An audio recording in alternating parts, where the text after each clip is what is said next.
The programs that we have installed in the body create the programs we live within that we call our reality. Let me say that another way. Our reality reflects to us the programs that we have installed in our nervous system. Let me say it in another way. We live in a reality that is mirroring back to us the programs that we have created and installed inside our nervous system. And what this means is that we have the power to change, edit, release these programs that are creating the reality around us and change them. And then our reality will naturally change because our reality is reflecting us back to us. And in this video, we're going to talk about how we build these programs, how we install these programs and beliefs so that we can edit and uninstall the ones that we no longer want to be living in the reality of. To the whiteboard. Okay, so let's talk about how we install these programs that we get stuck in our lives, these survival programs. Okay, so here is a powerful creator of reality. And as I say more or less in every video, we have installed programs, belief systems, definitions about reality inside of us, in our energy centers, in our nervous system, which we then create a reality around us. So we experience all of these programs and beliefs as a physical reality. Reality is coming from within us, so that we can experience ourselves as a physical reality. This is a projection of all of this. So how do we install all of these programs and all of these definitions about reality that create our reality for us? This powerful creator of reality has had an experience in their reality. They have experienced something in their reality. And reality itself has no real built-in meaning. We actually give reality, we perceive reality, and then we define reality. Using any of the things we've installed, we define it through our nervous system. And how we build this nervous system, we don't actually ever store the event itself. We don't store actual experiences in our nervous system. We store our own reaction of them. And the reason that some reactions can get stuck in the nervous system is usually when we have entered a fight, flight, or fawn reaction. And it's not the fight, flight, or fawn reaction that gets stored in the body, but instead it's when that reaction doesn't complete its circuit. So I want you to imagine that you have an animal in the wild who's being chased by a predator. During that chase, the animal enters fight, flight, fawn. If they survive, you'll see animals shake, like my dog shakes when he wants to reset his nervous system. And that is the completion of the loop. But us humans, sometimes we don't complete these loops. And that is when the emotional reaction gets stuck in the body. So a completed survival loop would look like action, reaction, resolution. An incompleted loop would look like action, reaction, no resolution, which is usually suppression. You feel like you can't trust anyone. You never really close off that loop. You never complete the circuit. You suppress it, you hold it in, you store it in the body for protection. Where these emotions get stored in the body, they get stored in your muscles, cells, and tissues. And where they get stored in the body is usually the area of the body that relates to the type of energy that it is. This is the emotional response stage in how we build these programs. And when emotion isn't processed, this creates an energetic pattern in the person's field.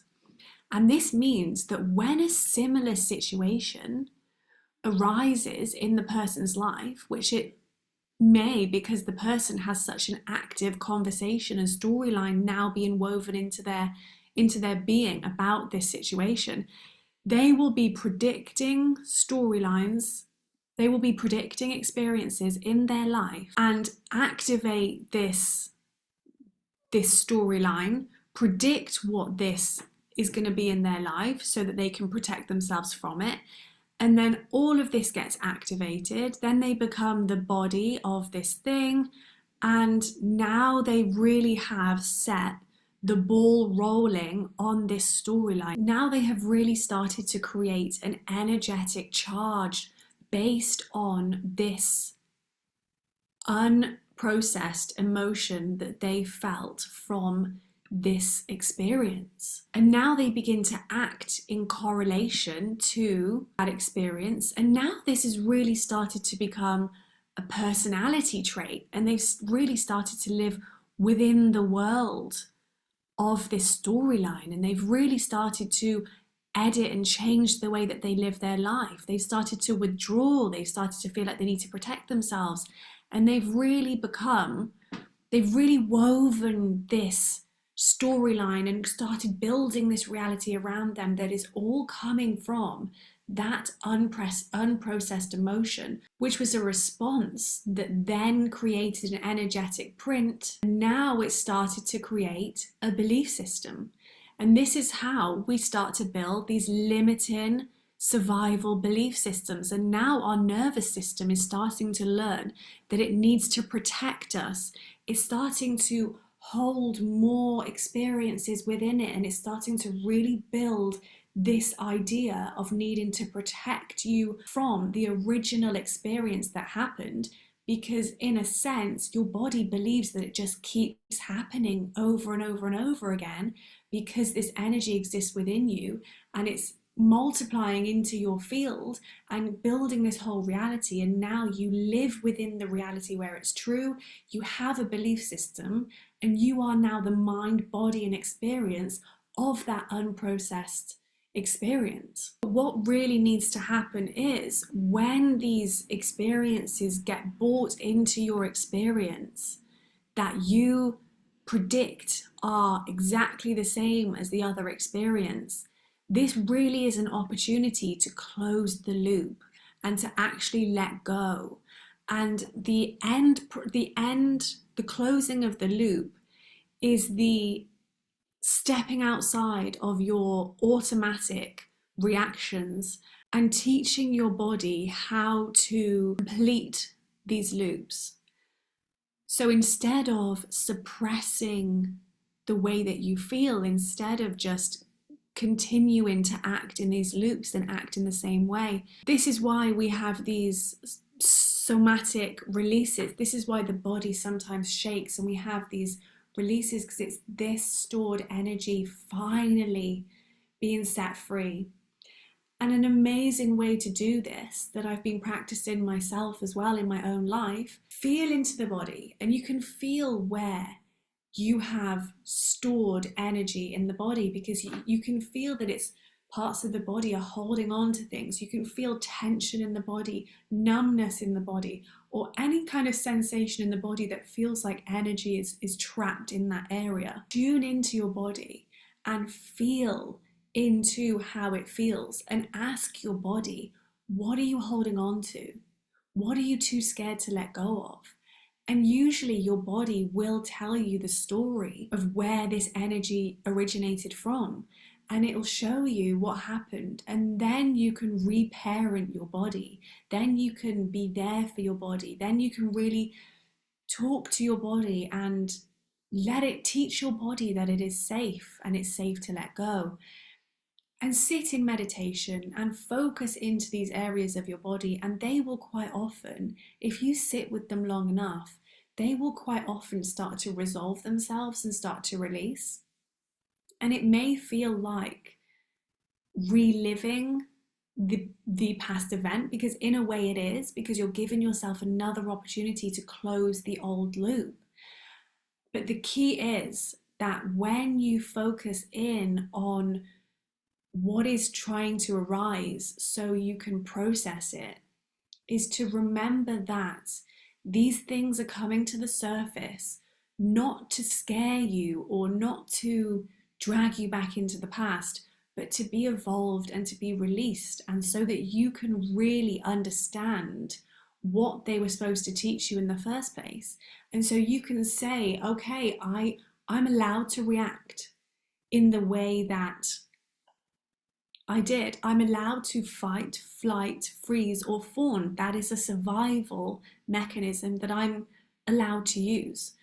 But how can I in future close these loops in a safe and a positive way? What can I do in future when I enter these processes? How can I complete the loop? How can I make sure that my body feels safe enough to let go of these energies when I respond, and release them from your nervous system and not feel like you have to store them as armor that then begins to emanate its own personality and begins to create more and more and more of itself and keeps you trapped in these realities that you're scared of leaving because you're scared of risking it all happening again. But really you're holding yourself stuck in this reality for a fear of being taken back into the reality that you're holding yourself in. So how it would look for this person would be that they have now started practicing abundance, and abundance is now their frequency. But this is not a match to all of these programs that are currently running in this person's life and in their body. And so they're going to start to become aware of the things that once slipped past their awareness because they just believe that's how reality is. They believe that's who they are. But they're going to now start seeing these things in new ways. It's almost like being completely unconscious to who you are because you're just living within the belief system that is what reality is. But suddenly you start seeing the truth and you're like, oh my God, it's like waking up from a dream and being like, oh my God, look at all these limitations. You're going to have that. You're going to start seeing how limited all of this is because you're looking at it all through your new abundant eyes. So you're going to see these experiences in a new way and you're not going to react the same. And then your nervous system is going to be challenged by this because it's confused why it's not getting its dose of the usual lack chemicals that you usually give it from the lack thoughts that you keep thinking. So now you've entered a new thinking, feeling process. All of this stuff starts to break away and you start to see everything in a new light and you start to lose different things. And you have to remember, you have to know that you're being challenged because this new energy is coming through. It's releasing your past. It's releasing you from all of these old programs. But these circuits have to be completed. When you get the opportunity to complete a circuit, coach yourself through it. Be the person, be the friend that you needed when this original event happened. You know, if this comes up, if this comes back to the surface, ask yourself, what did I need to complete that circuit? And then complete the circuit. And you will be teaching your nervous system that you can handle it. It's under control. You know, you're teaching your nervous system it can let go of this thing because you now know how you're going to handle it if this thing happens again. And that's really how you let go of things. You teach your body that it's okay and that you can handle it. And then you stop reacting in the ways that you reacted before, and you know how to react. And suddenly you've exited this whole program where you just didn't know how to react to these things. You just kept suppressing things, and now you've learnt, and now you can elevate to the next level and you can really free yourself from these old programs from the past. If you have any comments or questions, please let me know, and lots of love.